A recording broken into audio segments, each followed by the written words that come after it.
15번째 시간입니다.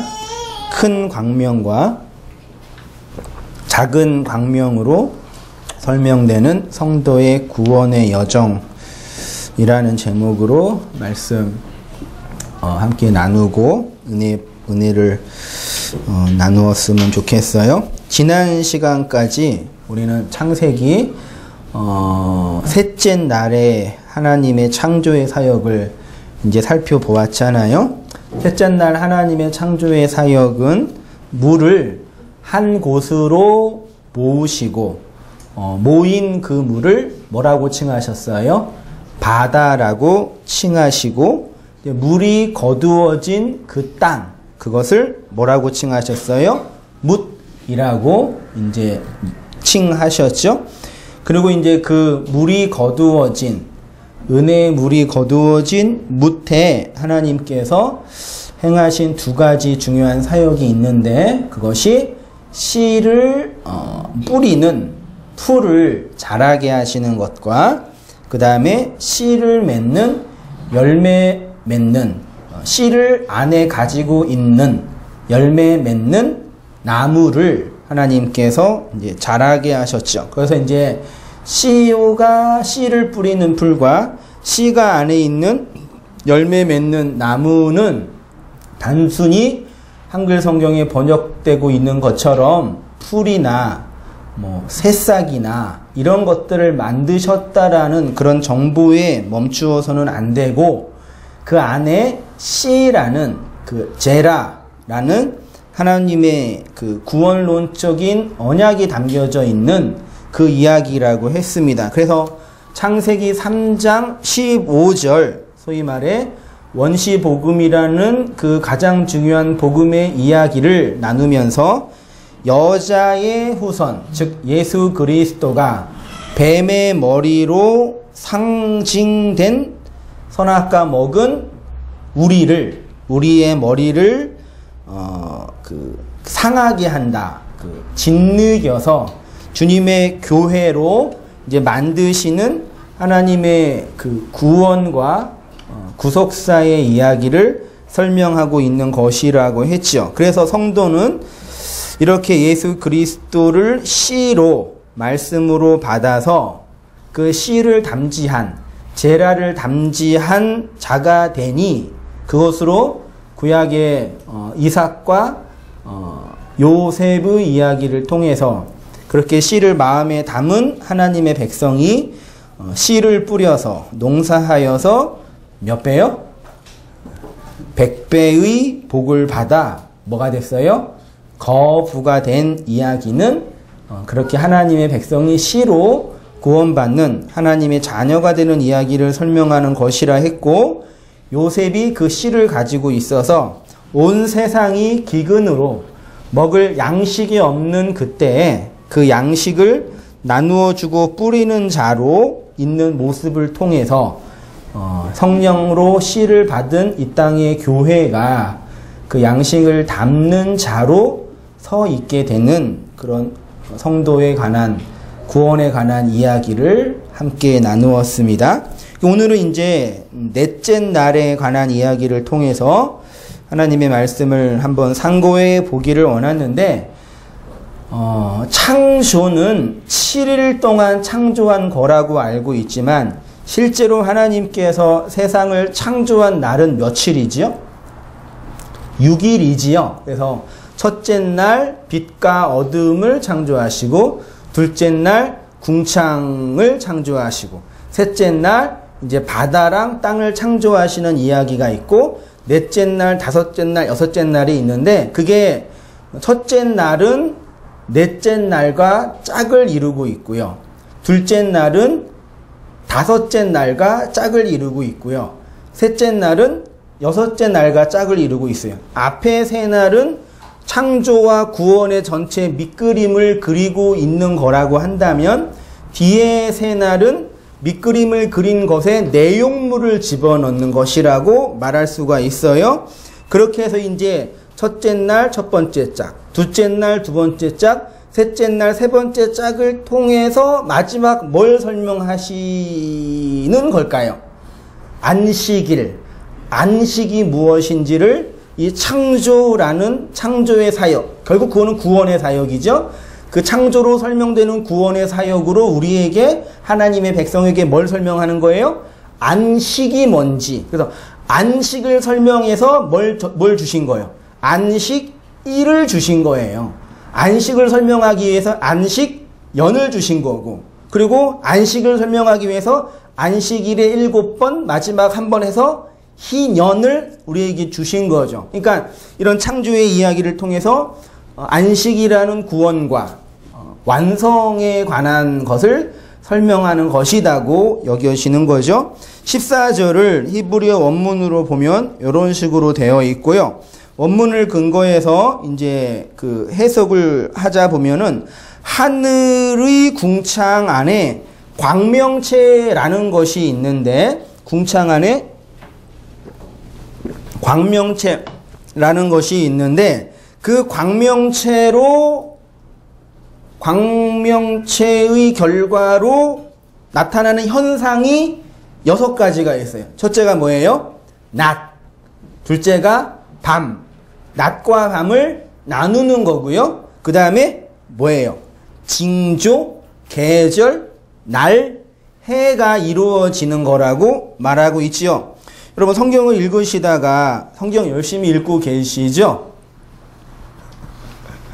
이것도 율법으로 듣지 마시고요. 정말 부탁드릴게요. 꾸준히 읽으셔요. 그래야지 한승희 목사가 온땅교회를 계속 다니시려면, 혹시 가다가 뭐 딴 데 가면 어쩔 수 없지만 계속 다니시려면 말씀을 꾸준히 읽으면서 설교가 어떻게 말씀을 설명하고 있는지를 확인하셔야 돼요. 제가 이 자리에 앉아서 신앙생활의 비결을 가르쳐 주거나 이 세상의 성공을 가르쳐 주는 목사예요? 아니잖아요. 그건 제가 할 수도 없고 그걸 바라서도 안 돼요. 여러분이 교회니까, 하나님 백성이니까, 하나님 백성으로 하나님이 나에게 말씀하고 가르쳐 주신 내용들을 설교자를 통해서 확인하는 거예요. 그래서 그걸 알면은, 진리가 선명하게 보이면 아는 만큼 뭐해요? 누리는 거예요. 아는 만큼 뭐해요? 보여요. 그치요? 다 삼천 초목이 하나님의 진리를 설명하고 있는데 우리가 모르니까 안 보이거든요. 근데 말씀을 통해서 그걸 알면 그게 보이는 거예요. 그걸 보면 하나님을 보는 거니까, 하나님을 아는 거니까 그게 구원이라는 얘기죠. 이런 원고에도 없는 얘기 하면은 안 되는데, 제 잔소리 뭔지 아시겠죠? 꾸준하게 그 육룡만 보지 마시고 말씀을 꾸준하게 이렇게 성실하게 봐가셨으면 좋겠다 생각이 드는데, 근데 이제 14절에 광명체들로 말미암아 징조라는 게 있죠. 징조가 뭘까요? 징조, 말세의 징조, 그 다음에 계절, 날, 해를 이루게 하라고 하셨죠. 여기 징조라는 히브리어 단어가 오트라는 단어인데, 이게 표예요. 표, 사인, 시그널, 신호. 그러니까 하나님께서 우리에게 당신의 뜻과 은혜들을 이렇게 던져주시는 표가 있거든요. 그게 징조라는 단어고, 계절은 그 사계절이 아니라 절기가 더 정확해요. 그래서 모이는 장소, 그런 의미가 있고, 그 다음에 이제 날과 해는 시간과 그러니까 하루의 날, 욤, 그 다음에 해, 샤니, 그걸 이제 설명하는 건데, 그게 이제 광명체에 의해서 설명되는 인간의 역사라고 여겨져요. 그래서 15절이 말하고 있는 것처럼 광명체는 땅을 비추는 빛이 나오는 장소적 개념이죠.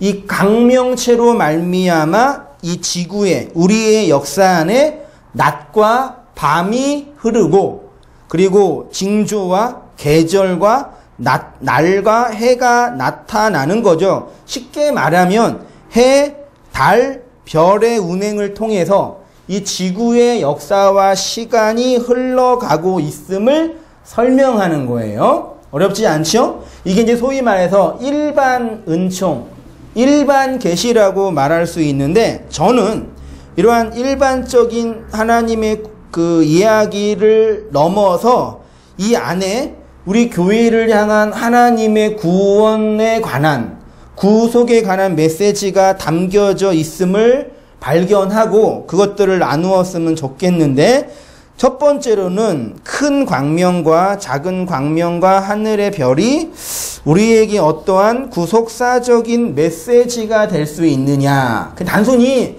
하나님께서 큰 광명으로서 해를 만드셨습니다. 하나님께서 작은 광명으로 달을 만들었습니다. 그럼 어쩌라고요? 그래, 나는 하나님이 해와 달과 별을 만든 것을 믿어요. 저는 창조론자예요. 그거예요? 그게 아니라 그 만든 것이 우리의 구원과 우리의 역사와 깊이 관련되어 있는 거예요. 궁금하지 않으세요? 궁금하지요? 궁금해요? 광명이라는 단어가요, 히브리어로 마오르라는 단어인데, 이게 이제 빛을 의미하는 오르 있죠? 예, 기억나시죠? 오르. 그 오르 앞에 히브리어 알파벳 mem, 네모나게 보이는 거, 이게 장소를 의미하는 전치사로 사용이 되는데, 장소를 의미하는 전치사 mem을 붙여서 마오르. 그래서 빛이 나오는 장소, 빛이 나오는 발광체란 의미로 사용이 됐습니다. 이 본문 안에 담겨져 있는 내용적 의미는 저는 이렇게 말씀드리고 싶습니다. 하늘의 해가 땅에 빛을 비추어서 땅에 사는 모든 생물들이 살 수 있는 것처럼요, 하늘에서 빛을 내는 광명체를 통해서 이 땅에 살고 있는 교회가 그 진리의 그 빛을 받아 진리로 살아가는 우리들의 모습을 고스란히 설명하고 있는 말씀이라고 여겨집니다. 여러분, 교회가 진리로 살아간다, 혹은 진리를 담고 있다라는 그 이야기가 어떤 거창하고 큰 일을 하는 것처럼 여길 필요가 없어요. 예수님 믿으면 살림살이 나아지고, 예수님 믿으면 전에 못했던 것들을 할 수 있는 능력을 받고, 심지어 예수님 믿으면 이전보다 더 행복해질 수 있나요? 라고 예수님 안 믿는 누군가 물어보면 여러분은 뭐라고 답하시겠어요? 우리가 진리를 가지고 있다라는 거, 예수님을 믿는다라는 개념은 소위 말해 무슨 거창하고 큰 변화가 일어나는 게 아니라 그냥 우리의 일상과 삶을 살아가게 만드는 에너지가 된다는 얘기예요. 그래서 교회가 진리로 살아간다는 것은 하늘의 빛, 신령한 빛, 구원의 빛을 받아 그 빛을 내는 또 다른 의미에서의 광명체가 된다. 성도가 진리가 된다라는 얘기는 뭐냐면 그 진리의 빛을 받아서 또 다른 의미에서 광명체가 된다라는 얘기이고요. 그거를 성경은 하늘의 별이라고 말하고 있어요. 다니엘서 12장 3절을 보면 지혜 있는 자는 궁창의 빛과 같이 빛날 것이요, 많은 사람을 옳은 대로 돌아오게 하는 자는 별과 같이 영원토록 비추리라, 빛나리라 그랬죠.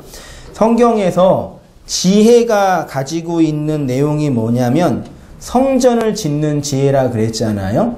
그러니까 그렇게 하나님의 성전으로 주님의 교회로 지어져 가는 그 사람이 하늘의 궁창에 빛나는 별이 된다는 내용을 설명하는 거예요. 그게 성도의 모습이에요. 근데 이 모습이 어떻게 설명되는지 찬찬히 광명체를 통해서 확인해 보도록 하겠습니다. 우리가 흔히 태양을 광명체라고 하잖아요. 달은 뭐라 그래요?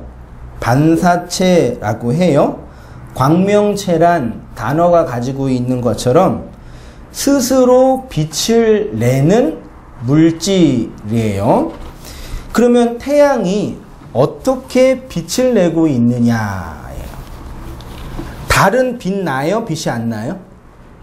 밤하늘에 달 보면 환하게 빛나잖아요. 그 달이 내는 빛이에요? 아니죠.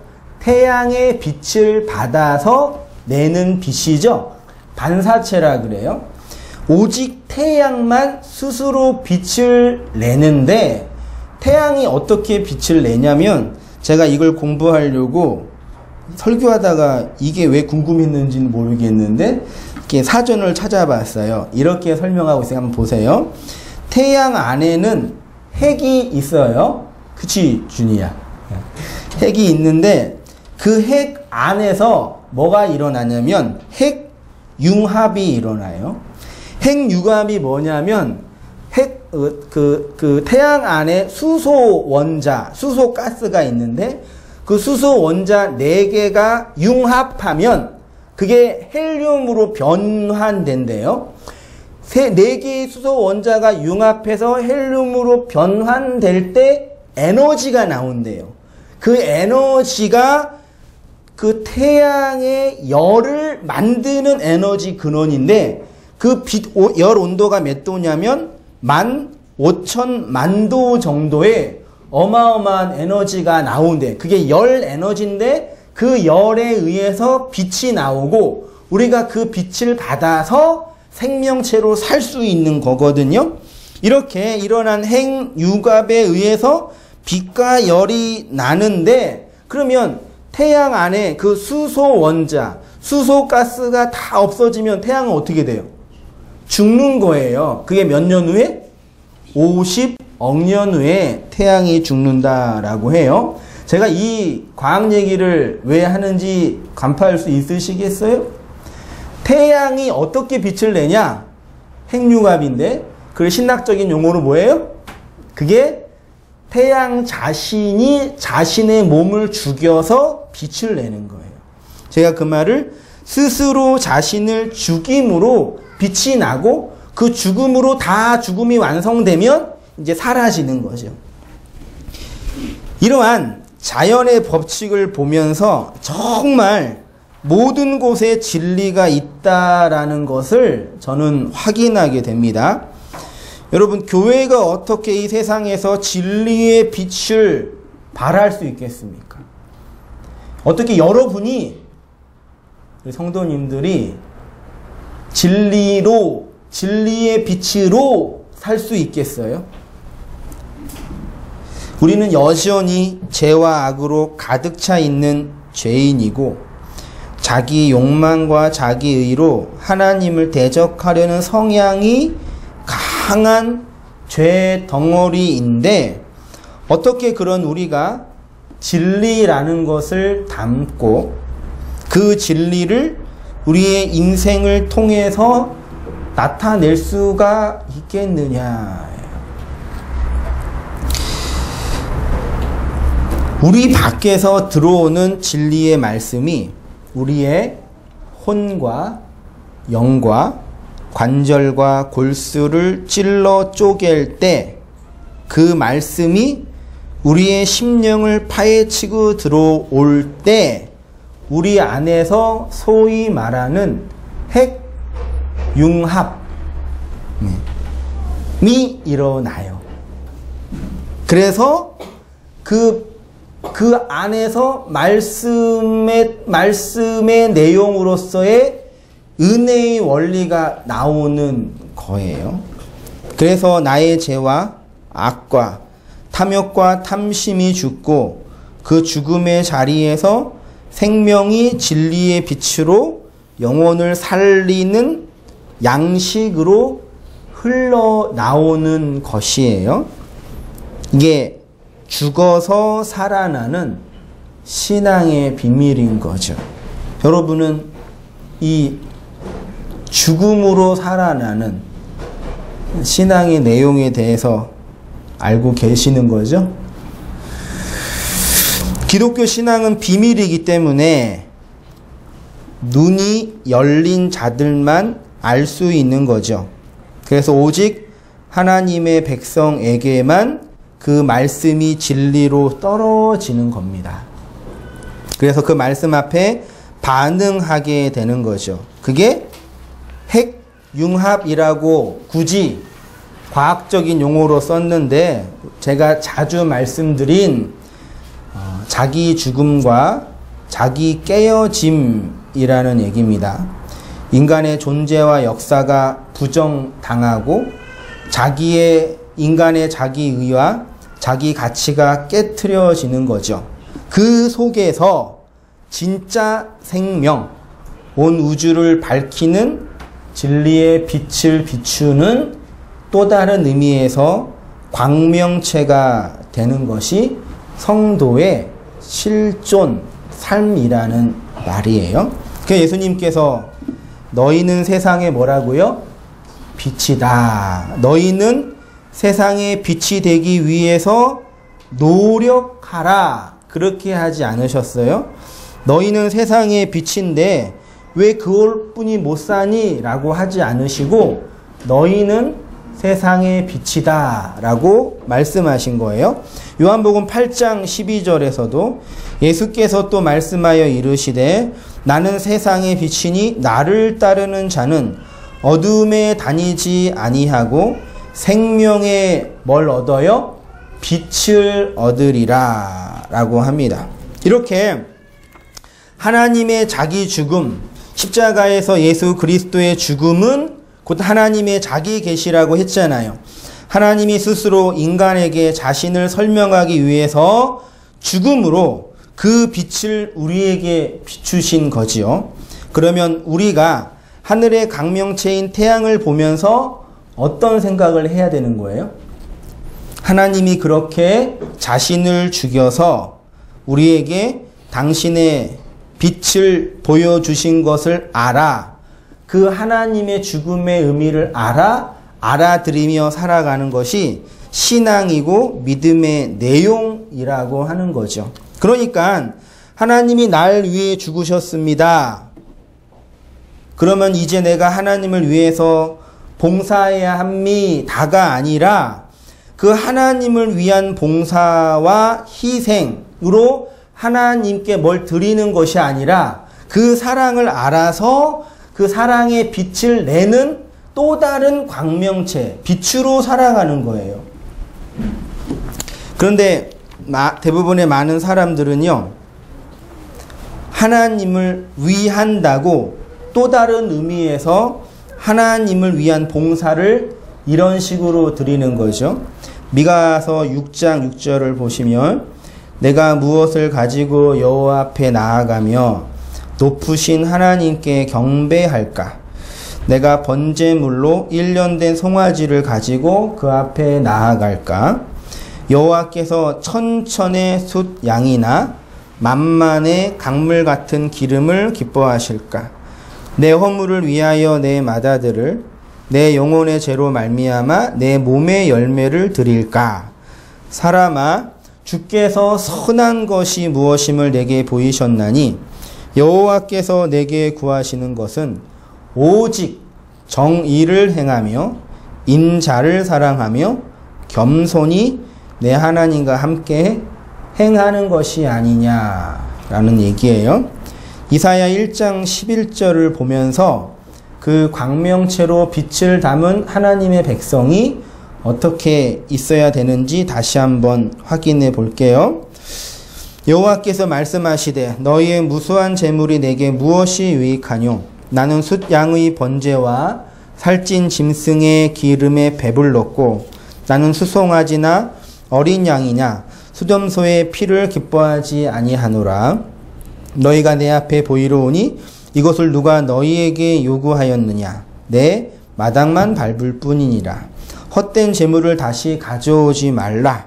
분향은 내게 가증히 여기는 바요. 월삭과 안식일과 대회로 모이는 것도 그러하니 성회와 아울러 악을 행하는 것을 내가 견디지 못하겠노라. 내 마음이 너희의 월삭과 정한 절기를 싫어하니 그것이 내게 무거운 짐이라. 내가 지기에 곤비하였느니라. 너희가 손을 펼 때에 내가 내 눈을 너희에게서 가리고 내가 많이 기도할지라도 내가 듣지 아니하리니 이는 너희의 손에 피가 가득함이라. 너희는 스스로 씻으며 스스로 깨끗하게 하여 내 목전에서 너희 악한 행실을 버리며 행악을 그치고 17절 보세요. 뭐라 그래요? 선행을 배우며. 이게 단순히 착한 일을 한다 그런 개념이 아니죠. 선을 하는 거예요. 정의를 구하며 우리를 의롭게 한 그리스도의 십자가 복음이겠죠. 그 다음에 학대받는 자를 도와주며. 사람들이 왜 학대받아요? 지난주 했잖아요. 자기의 욕망과 자기 의로 그에 갇혀 있는 거죠. 그리고 고아를 뭐예요? 신원하며 아버지 없는 아이에게 진짜 아버지를 소개하고 과부를 위하여 변호하며 남편 없는 진짜 신랑인 예수를 소개하는 그 성도의 구원과 구원의 메시지를 본문이 말하고 있는 거니까 맨 앞에 이사야를 통해서 지금 하나님께서 이스라엘 백성을 향해 탄원하시는 내용이 뭐냐면 이스라엘 백성이 자신들이 생각하기에 하나님이 기뻐하는 그 일은요, 많은 제물을 드리고 여러 가지 희생 제사를 드리면 하나님이 기뻐하신다라는 그런 신념이 있었던 거예요. 그리고 실제로 구약 성경이 그 제사를 드리라고 명령하고 있으니까요. 근데 그 제사를 통해서 제사 자체에 머물러 있으면 안 되고 그것이 담고 있는 내용이라는 게 있는데 그 내용이 16절, 17절에 나오는 선행, 정의, 학대받는 자를 도와주는 거, 고아를 신원하는 거, 과부를 변호하는 실제적 행실과 삶으로 나오는 거예요. 여러분 이거 뭔지 아시죠? 오늘 아까 이렇게 차 타고 오다가 우리 집사람이 이제 어떤 책에서 읽으면서 그런 얘기를 나누었어요. 어떤 카피라이터가, 인문학자가, 뭐죠? 그 안성기 나온 화고인가? 화전? 아내가 암에 걸려서 이제 죽어가는데 남편이 제목이 뭐예요? 도와주세요, 좀. 몰라요? 화장? 에? 화장인가? 아무튼 있는데 아내가 암에 걸려서 이제 죽어가요. 머리도 다 갖고 있는 다 힘들게 죽어가는 남편이 바람 피는 거잖아요. 여러분 이거 이해할 수 있어요? 뭘 말하고 싶냐면 그 아내, 내 타자인 아내는 암으로 말미암아 처절하게 고통받아 죽어가고 있는데 남편은 그 아내의 고통을 자기 고통으로 받아낼 수 있어요, 없어요? 없어요. 그러니까 뭘 말하고 싶냐면 다른 사람의 죽음, 그래 보편적 죽음이라고 하자면 다른 사람의 죽음이 나의 개별적인 죽음에 연관이 되지 않으면 그냥 그 사람의 죽음이에요. 몇 개월 전에 시리아 난민 어린아이가 바닷물에 빠져서 죽어있는 그 모습이 전 세계 사람들을 다 마음 아파하고 있는데 그거는 그냥 시리아 난민의 죽음이지 나의 개별적 죽음과 상관이 없어요. 이해되세요? 뭘 말씀드린지 아시겠어요? 오늘날 우리를 비롯한 그리스도인들이, 성도들이 하나님의 죽음, 예수님의 죽음, 하나님의 복음에 대한 그 사실을 알면서도 그 죽음의 내용이 나랑 상관없는 삶으로 살아가는 이유가 뭐냐면 그냥 하나님의 죽음이 보편적인 하나님의 죽음에 머물러 있기 때문에 그래요. 그 죽음이 내 죽음 속에 개별성으로 들어오는 게 신앙이란 말이에요. 그러니까 이런 말씀이 왜 이 시대에 많은 사람들의 마음에 울리지 않는지 아세요? 한세희 목사가 설교를 못해서가 아니라요. 신의 죽음, 하나님의 죽음이 내 밖에 있는 타자의 죽음이기 때문이에요. 그냥 안타까운 일이고 종교에 관련된 일이고 기독교에 관련된 일이고 교회에 관련된 일이고 목회자에 관련된 일이지 나와 상관이 없는 이야기이기 때문에 먼 발치에서 불구경하는 것처럼 신앙생활을 하는 거예요. 그거를 메꾼다는 방식으로 움직여지는 게 무수한 재물과 살찐 짐승과 수장의 번제와 마당만 받는 종교 행위로 자기가 그 하나님의 죽음에 어느 정도 참여했다라고 스스로 자위하는 게 기독교냐고요. 그 죽음이 내 속에 찾아올 때 이렇게 돼요. 선행, 진짜 선한 일을 하는 자가 된다고요. 정의를 구하고 학대받는 자를 도와주고 고아를 신원하는 진리를 담은 진리래매요. 빛이라며요. 그 존재가 되는 거예요. 그래도 이런 말씀 또 들으면서 그러면 제가 목사님 나가서 또 전도해야 되고 또 교회 또 그렇게 이해하지 마세요. 제발요. 인간은 수천 번 깨어났다 죽어도요. 하나님을 위해 절대로 살지 못해요. 죄송해요. 그 무한한 간격이 경험될 뿐이에요.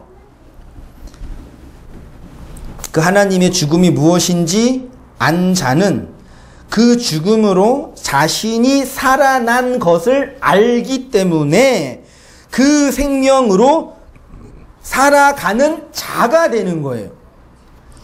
그 안에 있는 생명은 하나님의 죽음으로 살아난 생명이기 때문에 그 생명을 담아서 이 역사 속에서 흘리고 나누는 자가 되는 거죠. 그것이 성경이 하나님을 위해서 인간이 살아간다. 그러니까요, 보세요. 내가 하나님을 위해서 뭘 헌신하겠습니다. 그러고 일하면 반드시 죄가 돼요. 잘 새겨 들으세요. 천국에 가니까 두 종류가 있잖아요. 하나님, 내가 평생 당신을 위해서 열심히 했습니다. 그러니까 하나님 뭐라 그래요? 난 네가 누군지 몰라. 아니, 왜 몰라요? 주님의 이름으로 선지자 노릇하고 주님의 이름으로 제사 지었고 주님의 이름으로 교회 크게 지었는데 왜 절 모른다 그래요? 그랬단 말이에요. 너는 나 모르는 애야. 너 가. 영별에 들어가 그랬잖아요. 근데 반대편의 사람, 너는 나를 위해서 열심히 살았구나. 그러니까 언제예요? 제가 언제 주님을 살았어요? 아니야. 소자 하나에게 냉수 한 그릇 주고 네가 그 모든 것이 나를 위해 한 거야 된 거예요. 이 파라독스를 이해할 수 있으시겠어요? 우리가 하나님을 위해 섬겨서 이렇게 뭐 드리고 그런 차원이 아니라 그걸 받은 내가 그렇게 살아가는 존재가 된다니까. 오늘날 이 기독교 문명이요, 한국 교회 성도들이 이걸 못해요. 목사들 포함해서요. 이게 뭔지 모른다니까요. 뭔지 아세요? 아시죠? 아멘. 오늘 한번 쇼 한번 합시다. 아시죠? 아멘. 오케이. 아시죠? 이것도 왜 그렇게 강팍해? 아시죠? 이해는 하세요? 그거예요. 그런데 그런 하나님을 섬기는 방식으로서 우상숭배가 그거죠. 태양을 숭배하는 거예요. 여러분, 전 세계 문명과 종교 속에 태양을 숭배하지 않는 종교가 하나도 없어요.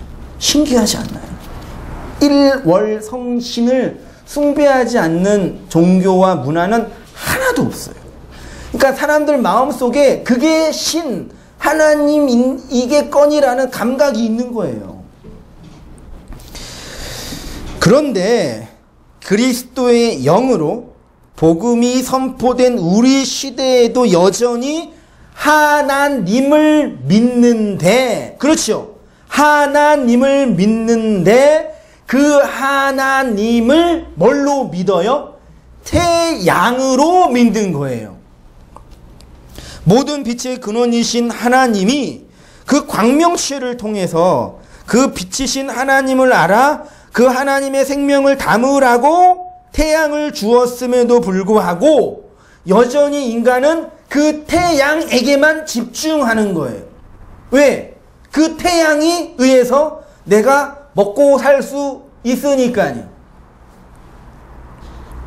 유일한 생명 종교인 기독교는 하나님을 태양으로 숭배하는 종교가 아니라요, 하나님의 죽음이 그 태양의 죽음이잖아요. 여러분, 태양을 보면서 맨날 태양에 죽고 있구나 그 생각하세요? 생각하세요? 안 하자. 몰라요. 사람들이 저 빛이 왜 내는지를 모른다니까요. 그건 개의 죽음이에요. 제 죽음으로 내가 살구나. 그럼 어떻게 해야 돼요? 잘 살아야지요. 태양을 섬기는 게 아니라. 자식이 우리 아버지가 힘드니까 아빠 내가 나가서 알바라도 몇 개 해가지고 아빠 힘든 거 도와드릴게요. 그리고 예를 들어 우리 준이가 나가가지고 한 하루에 10시간 알바 해가지고 10시간 5만 원 벌어서 5, 35, 150만 원 벌고 아빠 얼마나 힘드세요? 내가 아빠 목회에 도움을 드릴게요. 아빠 이거라도 쓰고 사세요. 그러면 제가 뭐라 그러겠어요? 감사하다 그러겠어요? 그 웃긴 관계 아니에요? 자식이 아빠를 위해 산다는 얘기는 뭐예요? 잘 사는 거예요. 네. 아빠 말 잘 듣고 잘 사는 거예요. 이해되시죠? 하나님이 우리 아빠라며요. 그러니까 하나님을 섬긴다라는 개념을 잘 이해하시라고요. 우리가 산다라는 개념 속에서. 이게 다 이게 변질되고 혼동돼 있으니까 강단에서 열심히 삽시다. 하나님 헌신합시다. 그러면 이걸 또 다르게 이해한다니까요. 기독교는 하나님을 태양으로 숭배하는 종교가 아니라 하나님의 죽음이 어떻게 나를 살려서 하나님께로 이끄시는지를 알아가는, 살아가는 존재 양식이 되는 거예요. 삶의, 존재에. 우리가 그 사랑 받고 그 생명 받고 그 하나님 죽음으로 오늘도 살며 기동하고 있는 거예요. 아시겠죠? 오늘 내가 이렇게 존재하고 있는 거는 하나님의 무한한 사랑과 은혜라고요. 네, 그걸 아는 거라고요. 그러니까 내가 감사 드리겠다는 얘기가 아니라요. 인간은 태양을 직접 볼 수가 없습니다. 실제로 우리의 눈으로 태양을 보면 문제가 생기죠. 그래서 하나님께서 태양의 빛을 내용으로 건네준 것이 있는데 그게 뭐예요? 작은 광명이라고 본문이 말하고 있는 거예요.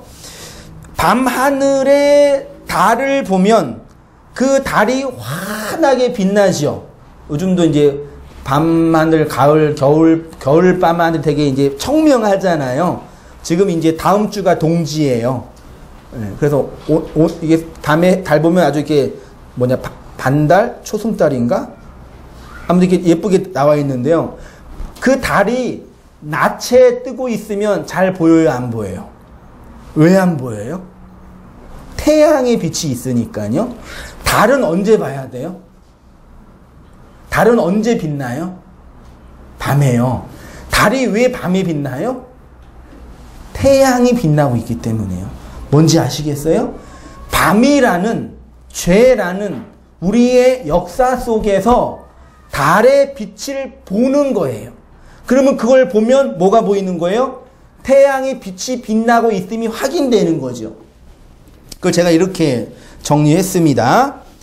달은 밤의 역사를 위해서 빛나는 겁니다. 죄와 악이 가득한 우리 인생의 밤 속에서 달을 보면서 무엇을 알아야 되냐?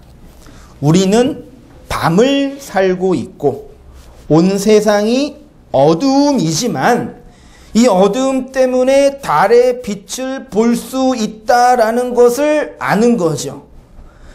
그래서 어두운 밤의 세상에서 진리를 빛으로 감지한 자가 뭐라 그래요? 하늘의 별이에요. 우리가 살고 있는 역사는 낮이 아니라 말하자면 밤이에요. 죄가 가득하고 죄가 관영한 밤이라고요. 여러분, 많은 사람들이 이 땅을 살면서 뭘 추구해요? 행복을 추구하죠. 행복하세요? 라고 물으면 대부분 사람들은 아니라라고 대답하죠. 그리고 그런데 그런 거 생각 안 보셨어요? 왜 이 땅에서 인간은 영원하고 완벽한 행복을 누리지 못할까? 네. 결혼하면 행복할까? 돈 많이 벌면 행복할까? 그러니까 이 땅에서 완벽하고 완전한 행복은 있어요, 없어요? 없지요. 그걸 통해서 뭘 확인해요? 아, 이 역사는 완전한 게 아니라 문제가 있고 죄가 많고 완전한 것이 아니라 영원히 완전한 그것이 있구나를 이 역사 속에서 확인하는 거잖아요. 그러니까 밤이라는 개념이, 어두움이라는 개념이 뭘 확인하는 거냐면 하나님의 나를 확인하는 거죠. 뭘 통해서? 밤에 빛나는 달의 빛을 통해서요. 그걸 안 자를 성경에 뭐라 그런다고요? 하늘의 별. 그래서 지혜 있는 자가 하늘의 별처럼 빛나는 거예요. 그 별이 태양이 빛나고 있음을 그의 존재로 증명하는 것입니다.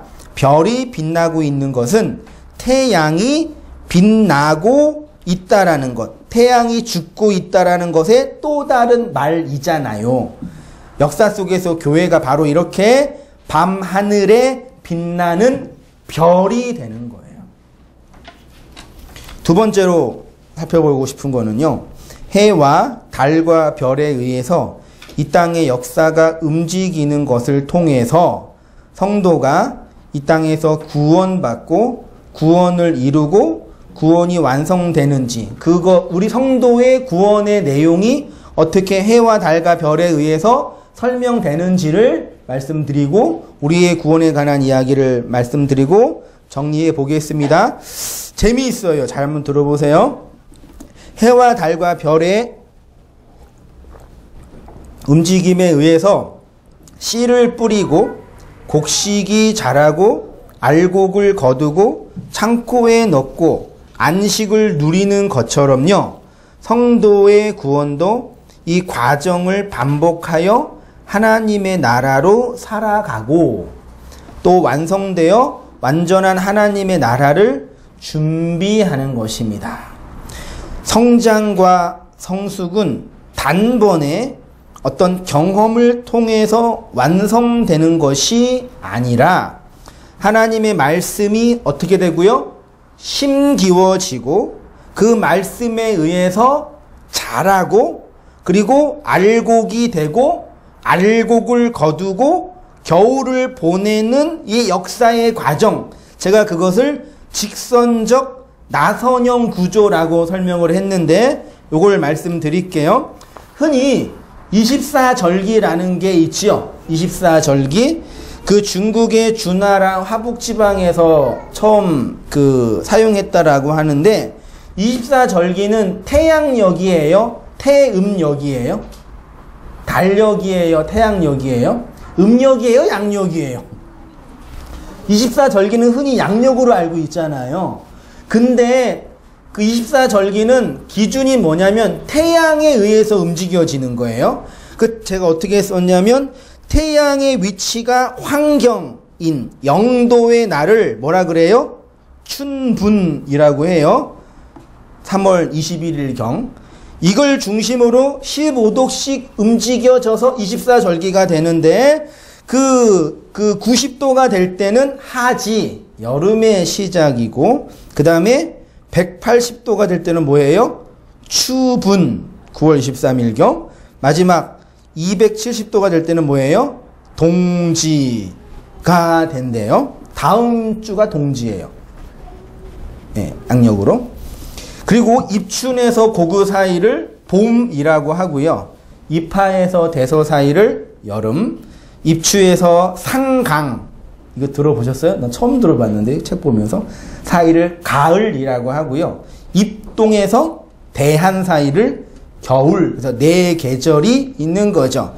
이 모든 기준은 지구를 중심으로 태양과 달이 움직여져서 만들어지는 역사의 흐름이에요. 뭘 말씀드리는지 아시겠어요? 이러한 현상은 땅으로 비유되는 성도의 마음과 인생 속에서 그대로 나타납니다.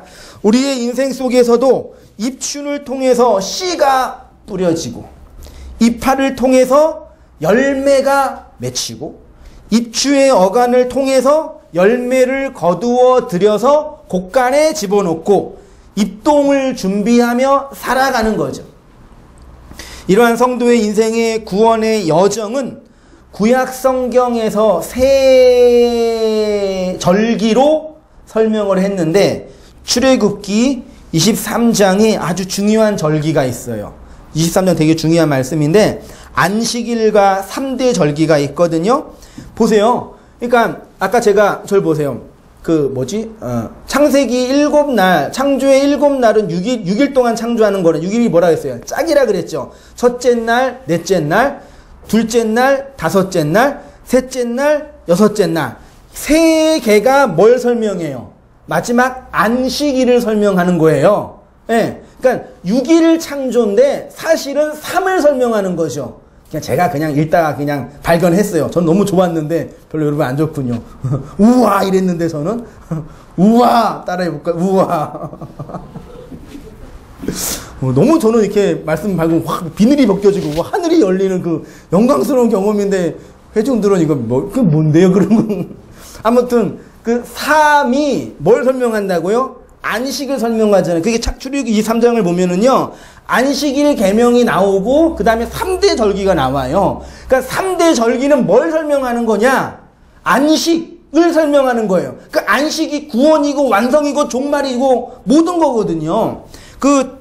보면은 안식일 출애굽기 23장 10절을 보세요.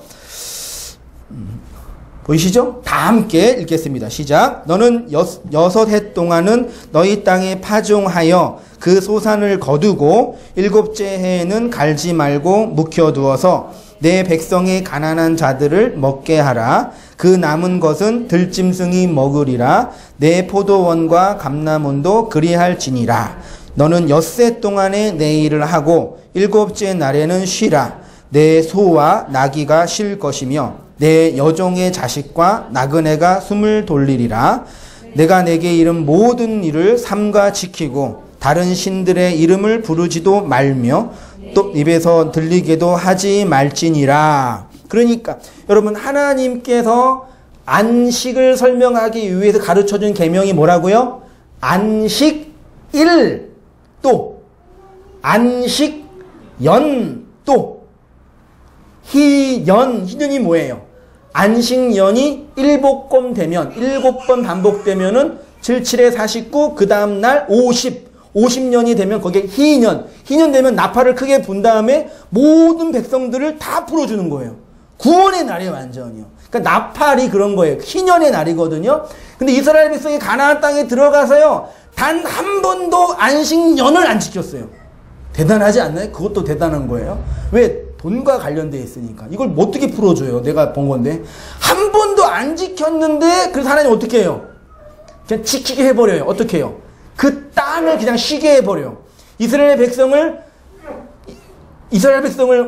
바벨론 포로로 만들어서 70년 동안 그 땅을 그냥 쉬게 만들어요. 그러니까 하나님이 반드시 안식을 우리에게 허락하신다는 개념이에요. 반드시 종으로 만들어서. 근데 그 안식을 3대 절기로 가르치시는데 14절 너는 매년 3번 내게 절기를 지킬지니라. 3번 반드시 성전에 올라가야 돼. 남자들은요. 15절 너는 무교병의 절기를 지키라. 내가 내게 명령한 대로 아비벌이 정한 때에 1해 동안 무교병을 먹을지니 이는 그 달에 내가 애굽에서 나왔음이라. 빈손으로 내 앞에 나오지 말지니. 그래서 이제 교회 나올 때 빈손으로 나오면 안 된다고. 어떻게 주님께 빈손으로 가냐고. 이런 걸 잘 이렇게 해요. 여러분 빈손으로 오셨어요? 이런 것만 보이나 봐. 난 이런 거 미리 몰랐는지 모르겠어요. 너무 순수했어요.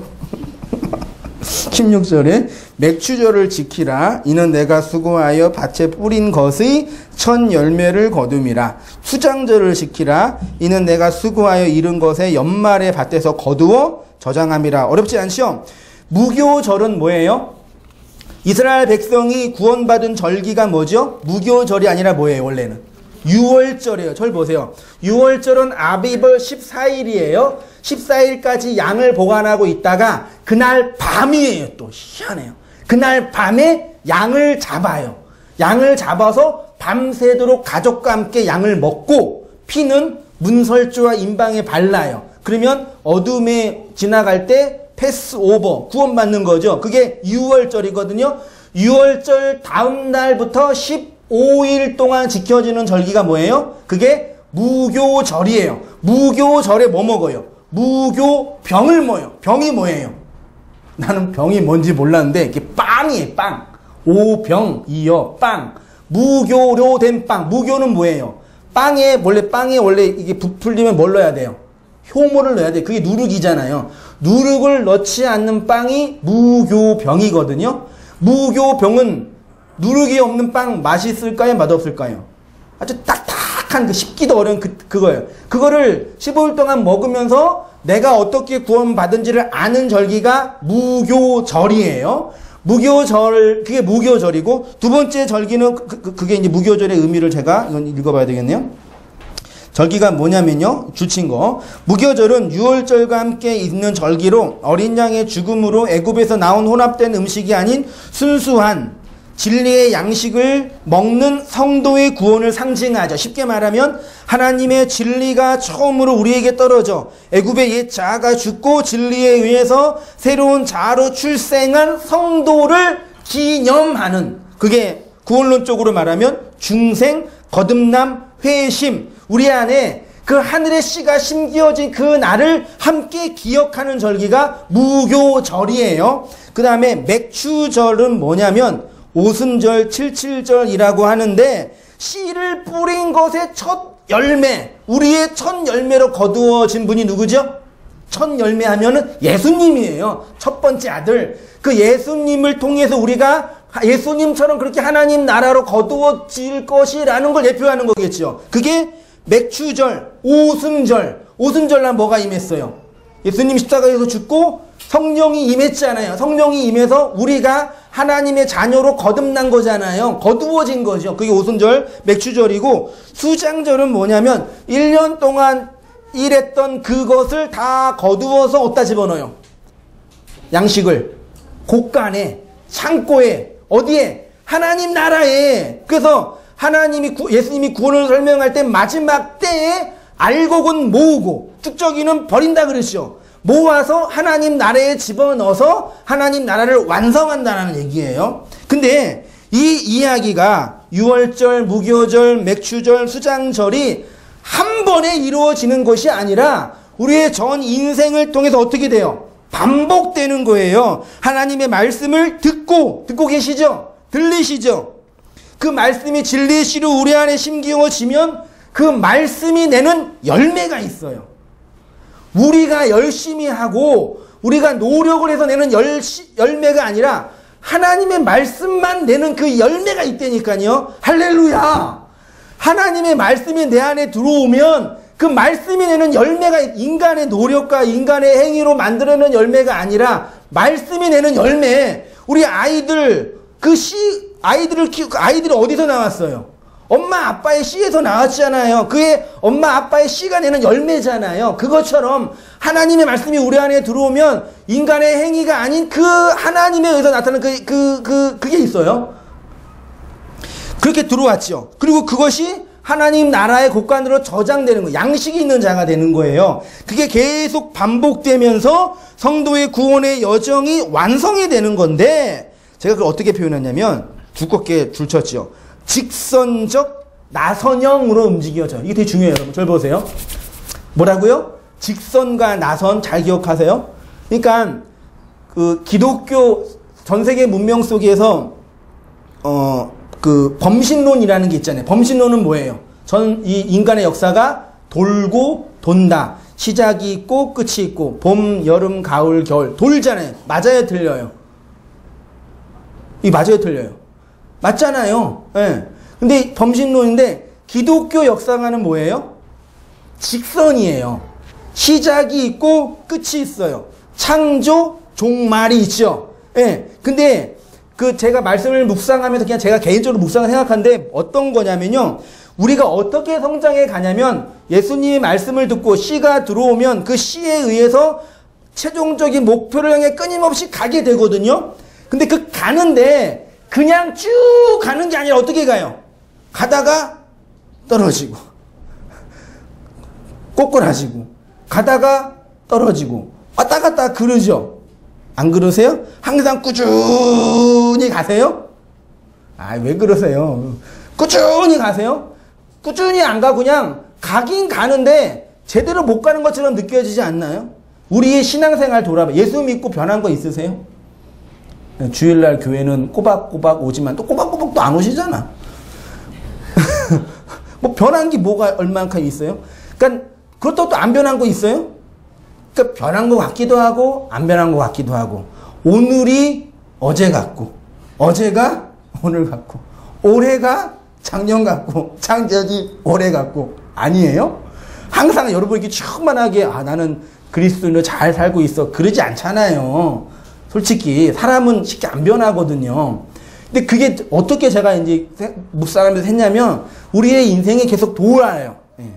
올라갔다가 내려왔다가 씨를 뿌렸다가 계속 돌면서 어떻게 해요? 계속 돌면서 하나님의 나라로 가는 건데 이게 물리학적으로 이게 맞아요.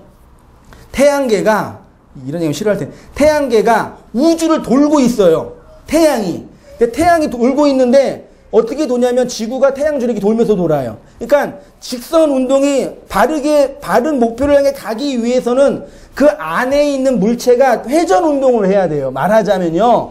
아시겠죠? 그러니까 성도가 말씀을 듣고 끊임없이 반복하고 씨를 뿌리고 열매를 맺는 그 작업을 계속하면서 실패하고 넘어지면서 어떻게 돼요?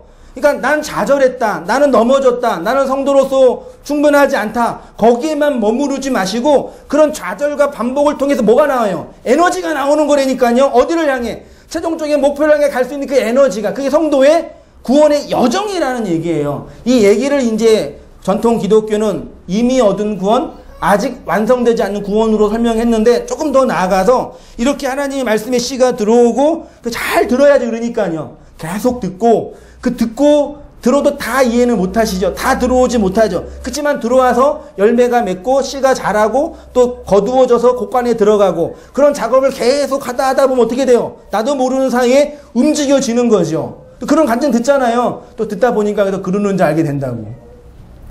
세뇌는 아니죠.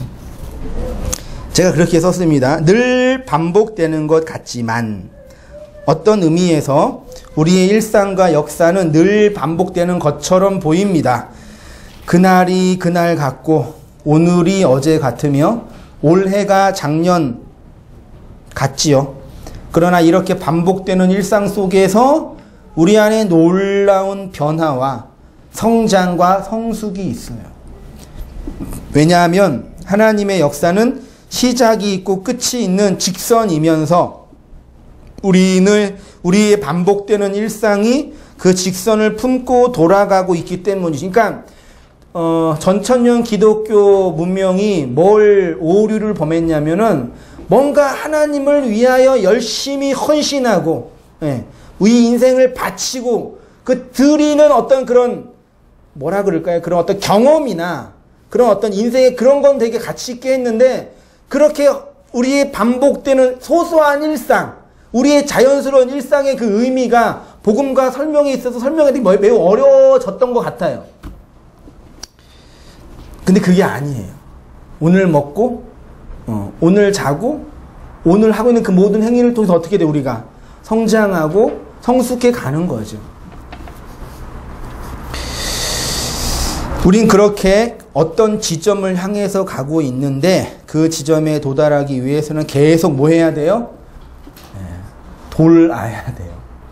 말씀 듣고 말씀을 담고 기도하고 나누고 흘리고 그것이 성경이 말하는 성도의 구원의 여정이에요.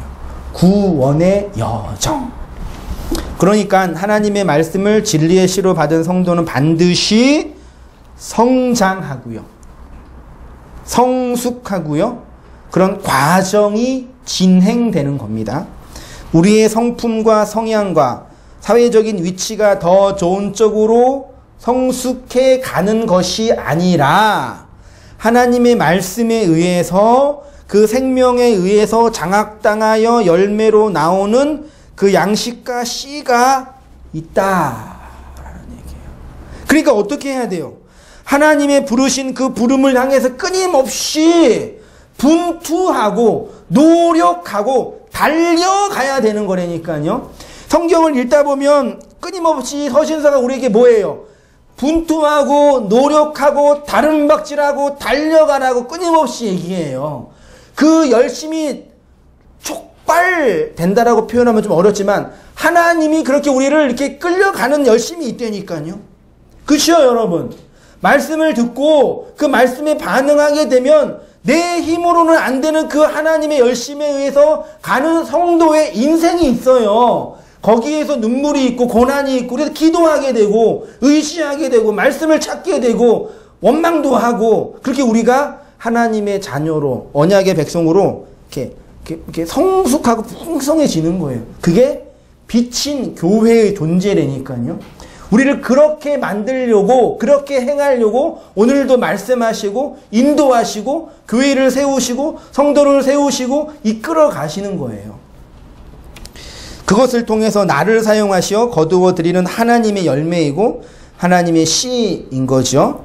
성도가 그렇게 역사라는 인간의 땅에서 하나님의 열매로 거두어 드리는 알곡이 되니, 그렇게 하나님의 은혜 안에서 또 한 주, 한 달, 1년 평생을 살아가시는 우리 귀한 성도님 되시기를 축원드립니다.